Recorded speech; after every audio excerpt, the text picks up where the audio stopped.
Hello guys, আজকে গিয়েছিলাম সিলেট বন্দর আখনি ট্রাই করার জন্য। আস্তে আস্তে ঘর থেকে বাড়াই গেলাম, বাড়াইয়া এখন তেমুকে আইলাম। তেমুকে আইয়া একটা ফ্রংসা খাইলাম। ছোট ভাই সিয়ামও হচ্ছে।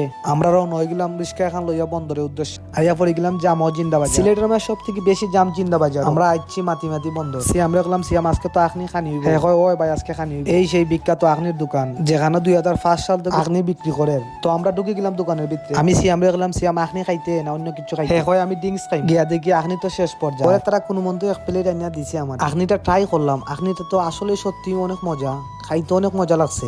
আখনির ভিতরে যে গরু গোস্ত গুলা দেওয়া হয়েছে, গরু গোস্ত খুব সফট আর খাইতেও অনেক স্বাদ লাগে। আর সামনে দিয়ে সিয়ামের ড্রিঙ্কস খায় আর সামনে দিয়ে খুব সুন্দর করে বেগুনগুলি বাজা হয়। যদি সময় পাইতে একবার ট্রাই করে যাই। আর তার লোকেশন হইলো সুরমা টাওয়ারের নিচে শাহজালাল ফাস্ট ফুড। তো আমরা বাড়াই গেলাম এখন খাওয়া দাওয়া শেষ করে লন্ডনের টাইম দেখে আমরা এখন চা খাই। আমরা চা অর্ডার দিচ্ছি। তো আমরা চা খাইলাম, চা ইচ্ছে চা খাওয়ার পরে আমরা বাসা তো নয় গেলাম। আজকের মতো ব্লগটা শেষ।